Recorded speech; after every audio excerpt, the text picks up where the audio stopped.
Kendall Rodgers, editor and national writer for D1Baseball.com. Kendall, nice to have you on the show. It's good to have you. It's good to talk some BYU baseball. Seems like it's been a while since we've been talking about the BYU and the word elite and baseball together. And I feel like this is a fun team to talk about. It certainly kind of captured the national audience so far this season. Holy cow. Ranked for the first time in 22 years. And we read your article yesterday where you called BYU, quote, incredibly impressive after last night's 14-3 win against Utah. Which aspect of the BYU baseball team right now do you think is the most impressive? Well, I think when you look at this team overall, I think the general consistency is pretty impressive. I think the other thing, probably most importantly, is when you look at this team just from a sheer offensive standpoint, whether it's guys like Colton Shaver, Brennan Lund, Tanner Chauncey, you just go down the line. It's just a really versatile lineup that can beat you with the power, can beat you in the gap, and when you have a versatile, balanced lineup like that, and you have guys that have a lot of experience at this level, that's usually the recipe of success, and they've kind of carried that a long way so far this season, and they've gotten solid pitching. Guys like Michael Rucker certainly had a nice year, and so we talk so much about this team just from a sheer offensive standpoint, but they've got pitching too, and this is a dangerous club, nationally speaking, in my opinion. You mentioned nationally. What is the national view of this BYU baseball team?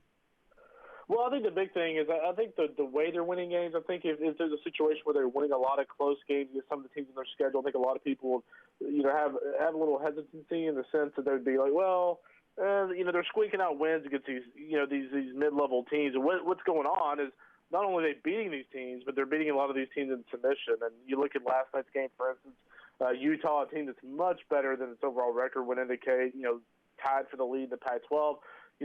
Again, they just blew those guys out of the water. And I just think you look at the way that this team just plays consistently. It is a very, very veteran approach. They obviously seem to be very kind of just get timely hitting, and they can just wear teams out. And when you have an offensive team like that, that is a dangerous team to have in a regional because where's the stop button with this club? They just continue to do what they've done since the first day of the season. Now, speaking of regionals, D1Baseball.com released their midseason regional projections and had BYU as one of 16 one seeds hosting a regional.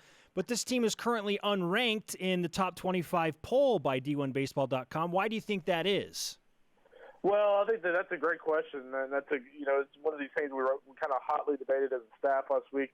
For me, I was a little bit outvoted a little bit on this. I feel like BYU is probably a top 25 club when you just look at the overall body of work. Other staffers didn't agree, but either way, I think this is a team that is right on the cusp of our rankings, and what they've done this year is impressive. I mean, you talk about a team that has. Let's face it. This is a team that, despite the non-conference strength of schedule, they have beaten some solid clubs. You look at what they were able to do earlier this season. Sweeping a series from on the road against Kansas. I understand Kansas isn't great, but sweeping that series on the road was impressive. You look at the way that they beat San Diego, last weekend, scoring 25 runs in the first two games of that series. Just really impressive. I think this is a top 25 caliber club, and though the RPI keeps dropping a little bit just because of the teams on the schedule, the next couple of weeks should really help BYU because you get a 45 RPI St. Mary's club, and then you come back with a Creighton team who, by the way, has a 24 RPI. That's really impressive for Creighton. So, while the last couple of weeks you look at the RPI teams, for instance, the RPI teams that BYU has played the last few weekends would be 83, 148, and 72 in order. Not very good. But the next 2 weekends should really help this team out. Kendall Rodgers from D1Baseball.com joining us here on BYU Sports Nation. You've referenced BYU hosting a regional a couple of times. I know you wrote about it several weeks ago. In your opinion, how realistic is it that BYU could host a regional, and what's the case in favor of that happening? I think there's a very good chance. I think right now, they have a few things working in their favor. I think even though the RPI keeps dropping a little bit, they still are 32, which is a striking distance. And the fact that the West Coast just isn't very good this year. Coming into the year, we expected teams like Oregon, UCLA, Cal State Fullerton to be teams that would be in the mix for hosting. And at this point, all three of those teams are out of the mix. UCLA probably wouldn't even make the postseason, and Oregon certainly would make the postseason. So that really works in their favor when you look at the committee and the fact that they want geographic balance. And let's face it, this would be a pretty exciting school to give a regional to. It doesn't happen often. It's clearly a great setting. They've got a great ballpark. Clearly a large fan base that would tune in if BYU is on television. So I think BYU's got a really good shot, especially if they continue to win like this. If they finish the season, with 50 wins, or they're 46 and 8 or 10 or whatever. I think this is a team to host for sure. 26-5 right now, BYU baseball. We're talking with Kendall Rodgers of D1Baseball.com, editor and national writer.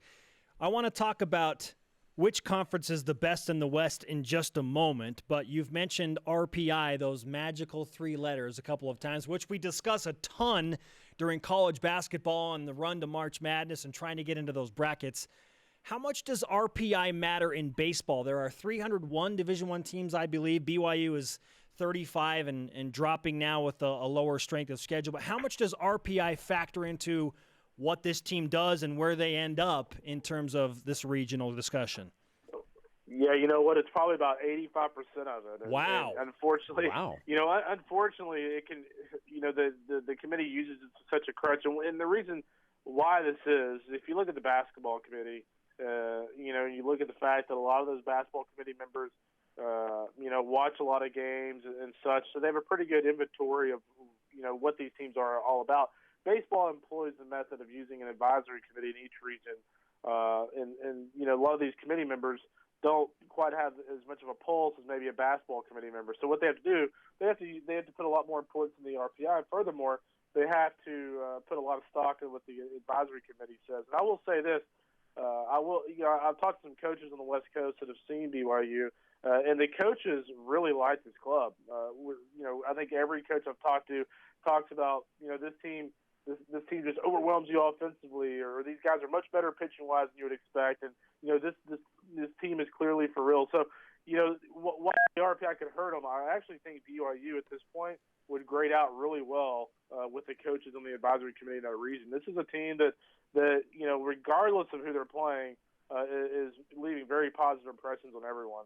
You mentioned a moment ago that some of the teams that a lot of people expected to be good have not been, at least to this point. In your opinion, what is the best conference out here in the Western United States?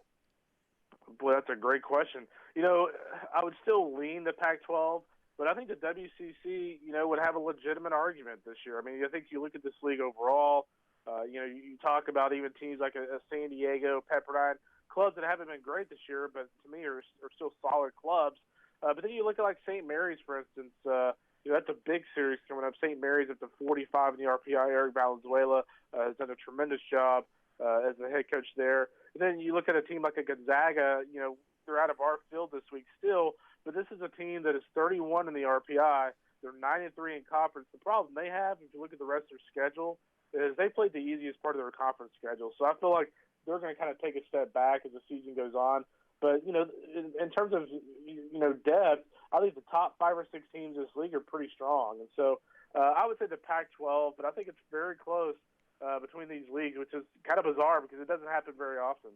With 3 top 50 RPI teams right now in BYU, Gonzaga, and St. Mary's, and then Pepperdine and San Diego, as you mentioned, hanging around that 100 mark or in between 50 and 100, is this a multiple bid league for the NCAA tournament?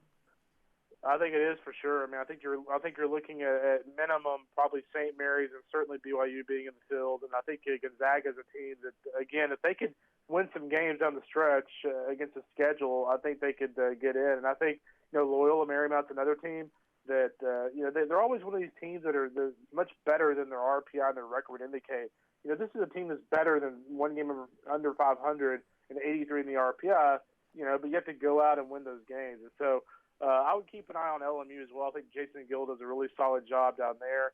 But I think right now it's a 2-bid league with probably, at this point, I would say the maximum would be 3. But this league's profile has certainly gotten better. And right now it's the 7th RPI league in the country, which is a definite improvement over last season. In order to host a regional, Kendall, obviously you have to have the wins, and BYU at this point does. But from a logistical standpoint, how much of a positive is it for BYU that their facilities stack up against some of the better, programs in the country. No, absolutely. I think when you look at this facility overall, I still remember when they actually built this thing several years ago, and it's a great kind of multi-purpose facility. You look at it; it certainly fits the bill of what's needed for the NCAA postseason. I believe it holds about 2,500, and it looks to me, and the athletic director would have to speak to this, but it looks to me like you could even add, more seats to that place if you really needed to. And they did last night, by the way. Yeah, so that's what they're probably, in all honesty, was probably a trial run to see, hey, logistically, how does this work? So that's probably why they did that. If people were wondering why they did that, in addition to just wanting more fans there, so that's a positive. I think you look at the setting. I mean, I'm not sure you can find a better setting in college baseball outside of Malibu, to watch college baseball. So the setting's great. It's an easy place to get to. I've been to Salt Lake City multiple times during the winter, and you can easily get in, drive down the interstate, get to the ballpark. So it's an easy place to get to. To me, if BYU continues to win at the level they're winning, to me it is an absolute no-brainer, especially if you're looking to give regionals to new exciting places. And I understand. Here's the thing: I understand people in some parts of the country, predominantly probably California, would have issues with a Thursday to Saturday regional. But the flip side of it is, if you get done on Saturday, guess what? The winner of that regional gets an extra day off. So maybe it's not such a bad thing. Follow him at Kendall Rodgers, D1 on the Twitter machine, writer and editor for D1Baseball.com. Kendall, we appreciate the time and the insight into how BYU stacks up against the rest of the nation when it comes to NCAA baseball. We'll talk to you again soon. Yeah, absolutely, guys. Y'all be good. Best of luck to the Cougars.